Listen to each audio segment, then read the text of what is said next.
O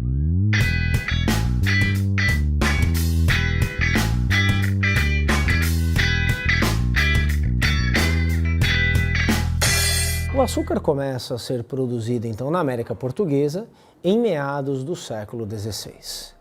Até então, ele vinha sendo testado pelos portugueses nas ilhas africanas. Antes disso, o açúcar já tinha uma longa história de migração do mundo oriental para o mar Mediterrâneo, para o norte da África, até chegar a essas ilhas atlânticas portuguesas, onde eles resultariam num conjunto de experimentos a desembocar finalmente na economia açucareira da América Portuguesa. Os testes mais importantes, enfim, a ideia de teste em si seja uma ideia muito de finalidade prática. Digamos que a experiência açucareira dos portugueses no Atlântico foi bem constituída principalmente em São Tomé e Príncipe, ilha colonizada desde 1470. Em São Tomé e Príncipe, os portugueses testaram técnicas de cultivo, de fabrico, de distribuição, de comercialização do açúcar com base em mão de obra escrava, de origem africana. Essa conjugação, então, entre açúcar e escravidão africana, de origem africana, seria transplantada com muito sucesso para os territórios portugueses da América. Territórios mais abertos, territórios mais extensivos do que as ilhas africanas. Deslancharia essa associação em meados do século XVI. É aquele momento, então, em que os valores do açúcar conhecem um aumento muito sensível. Até então eles vinham aumentando até 1580, mas a partir de 1580 esse casamento já está muito bem feito entre o açúcar e a escravidão africana. Observem uma tabela, novamente uma aproximação com dados quantitativos, uma forma de mensuração da realidade. Observem uma tabela que nos aponta algo sobre a colocação atlântica desse açúcar na economia colonial portuguesa. Estimativa sobre a produção atlântica de açúcar em toneladas métricas, 1560, nas décadas de 1560, 1600 e 1620, por regiões. São Tomé e Príncipe, que em 1560, então, é um centro importante de produção, 3.000 toneladas métricas, maior do que a Ilha da Madeira, mais importante, desculpem, do que a Ilha da Madeira, em termos de quantidade, aqui não é valor, aqui é quantidade, mais do que a Ilha Espanhola da Hispaniola, 1.000 toneladas métricas, e um pouco menos do que a América Portuguesa, que em 1560 já produz 4.000 toneladas métricas, na década de 1560. Nos próximos 40 anos, observem um declínio de São Tomé e Príncipe, com 500 toneladas métricas, da Ilha da Madeira, 600 toneladas para 250, da Hispaniola, de 1.000 para 200, e um aumento exponencial da produção da América Portuguesa, de 4.000 para 10.000 toneladas métricas. Em 1620, às vésperas então das invasões holandesas, 14.000 toneladas métricas. Aí a América Portuguesa já é o grande centro de produção açucareira atlântico. Nesse momento aí, a partir de 1620, começa a se desenhar uma nova realidade nessa competição internacional no mundo atlântico com base no açúcar. Essa realidade desembocará num século XVII de grandes dificuldades para o açúcar, que tem a ver não apenas com as conquistas holandesas no Nordeste da América Portuguesa, mas também com a ascensão de outros centros produtores no Caribe. O Caribe, onde se instalam holandeses, franceses, ingleses. Os espanhóis já estavam lá. E a produção açucareira, então, desses competidores de Portugal, conhecerá um crescimento muito sensível, responsável, então, pelo declínio do valor do açúcar português no mercado mundial. Uma competição com base num produto que será produzido em melhor qualidade e em mais quantidade, com técnicas mais eficientes de distribuição e, claro, ganhando uma parada que não é apenas econômica, mas ela é política e militar, agora protagonizada por Holanda, Inglaterra e França. Tá? Então é um outro momento aqui dessa competição internacional pelo açúcar. Até então, a América Portuguesa desempenha um papel protagonista nessa economia.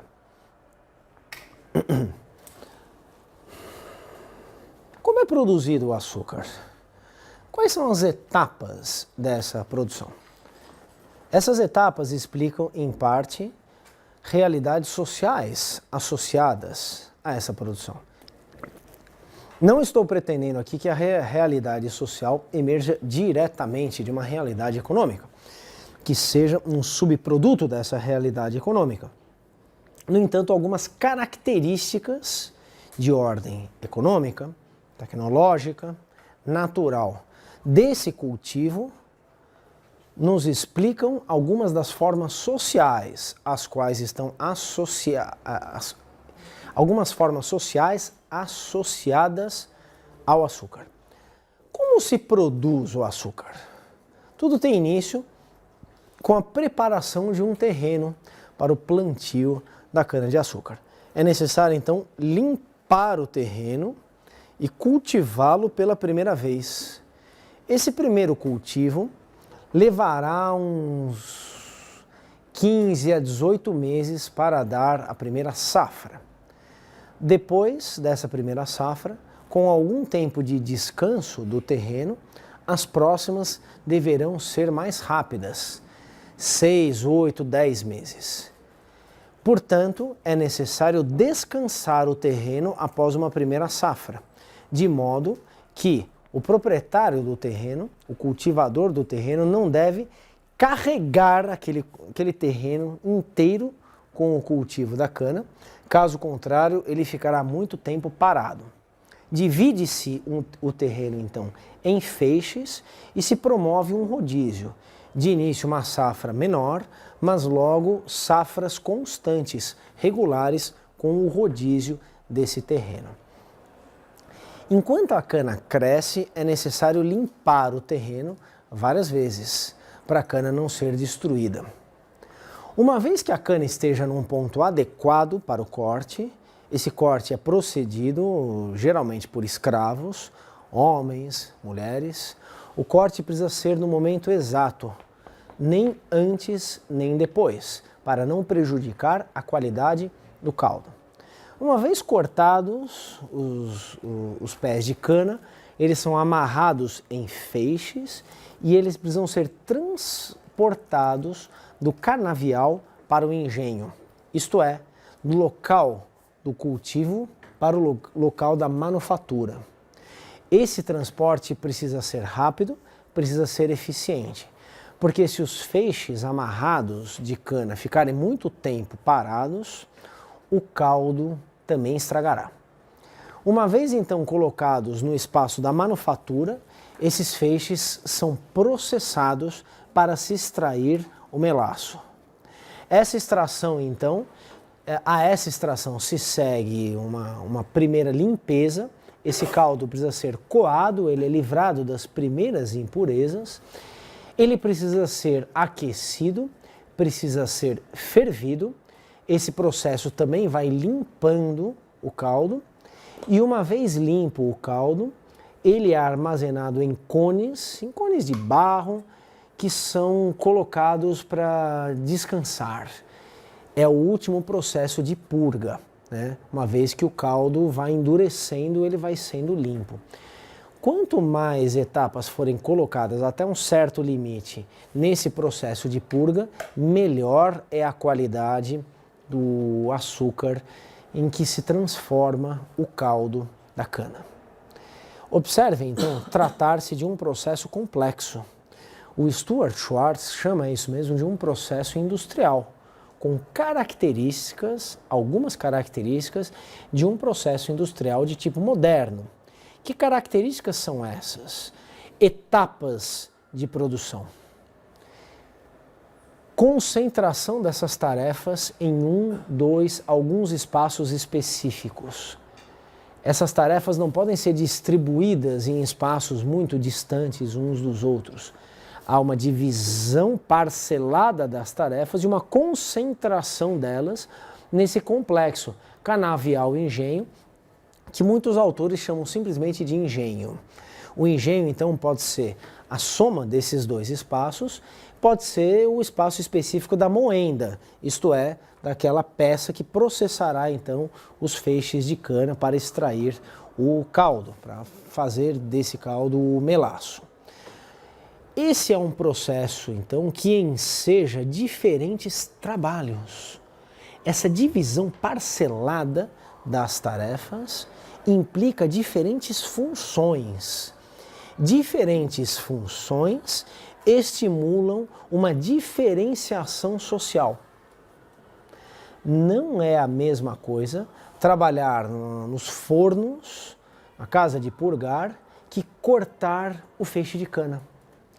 O corte da cana é um trabalho mais bruto, é um trabalho muito menos especializado do que o trabalho do controle dos cones numa casa de purgar. Assim sendo, esse processo produtivo, com as suas divisões e a sua complexidade, estimulam uma diferenciação social com base no trabalho. Não há uma equivalência de trabalho nesse processo produtivo. Ah, mas não é tudo escravo que trabalha? Em primeiro lugar, não é apenas escravo. Existe mão de obra livre, na medida em que ela é uma mão de obra mais especializada.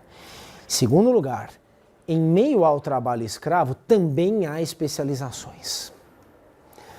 Onde está a mão de obra livre? Pergunto a vocês, mas quem conserta a moenda se ela quebra? Um carpinteiro, né? Precisa de um sujeito para consertar a moenda. E quem conserta os barcos que realizam a distribuição do açúcar? Ou os carros de boi que realizam a distribuição de açúcar ou o transporte dos feixes? Carpinteiros.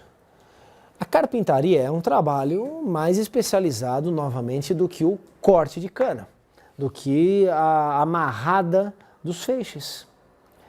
Carpintaria, típico trabalho de um homem livre. Um escravo pode ser carpinteiro? Pode, mas em geral é um homem livre. E quem que atende os doentes no engenho? Um médico, que à época se chama cirurgião. E quem dá a missa no engenho? Um capelão. Pronto. Vejam então que tem carpinteiro, que tem capelão, que tem barqueiro, que tem, enfim, cortador de cana, que tem mestre de purgar, que tem capataz. Há uma diversidade de trabalho, de tarefas, há uma diversidade de tipos sociais.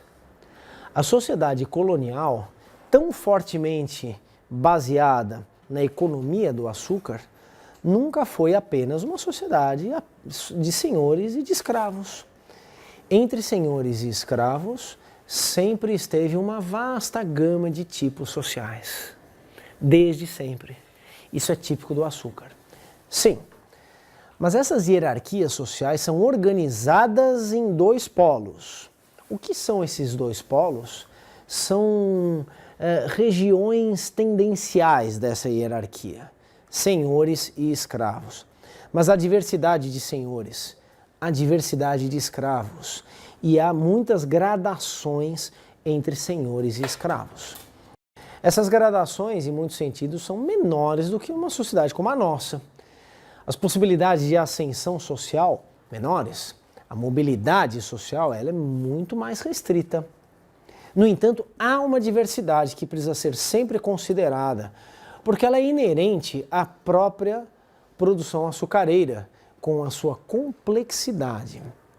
Senhores e escravos aí estão, mas há hierarquia entre os escravos, há hierarquia entre os senhores e há, repito, matizes entre as duas partes. Dou um exemplo. O que é um lavrador? O lavrador pode ser o proprietário da lavoura. Essa lavoura pode ser uma lavoura livre, isto é, o sujeito entrega, vende, né, o produto dessa lavoura para quem ele quiser. Esse tende a ser um lavrador poderoso, um lavrador rico, um lavrador bem colocado socialmente. Ele tem a cana livre, ele vende, ou ele, enfim, entrega para beneficiamento a cana para quem ele quiser. Ele escolhe, então, o senhor de engenho que lhe oferecerá maiores vantagens.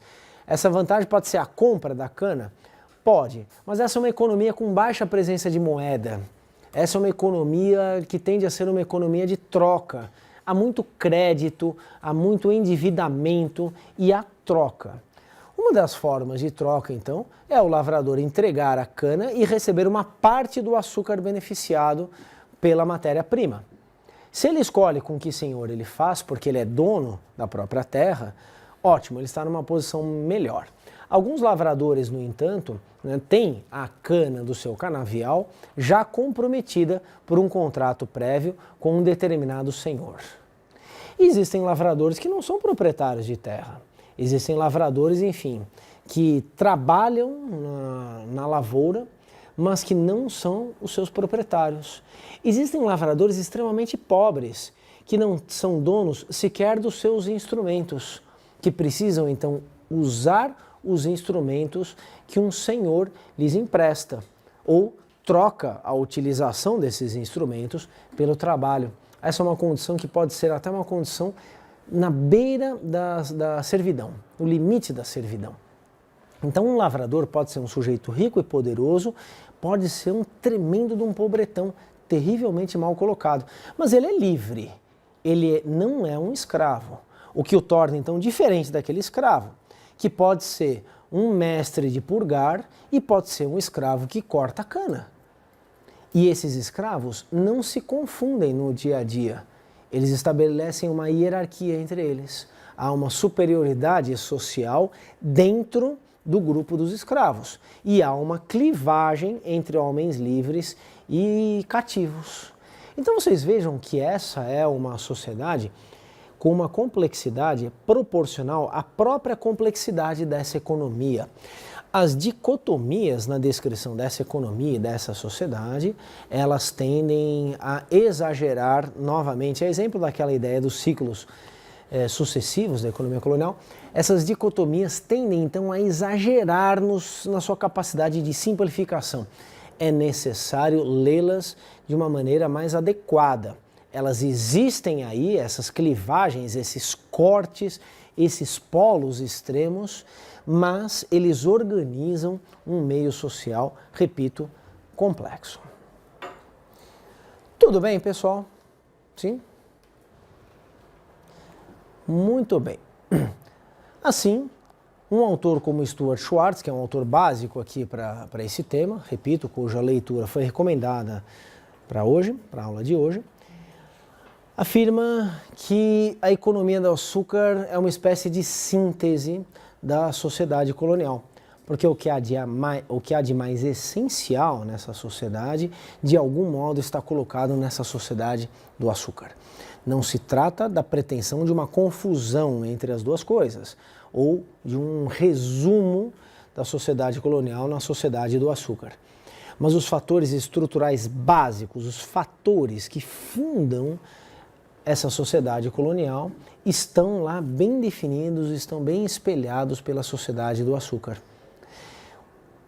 As últimas décadas, então, do século XVI, pessoal, consolidam uma associação entre formas econômicas e formas sociais.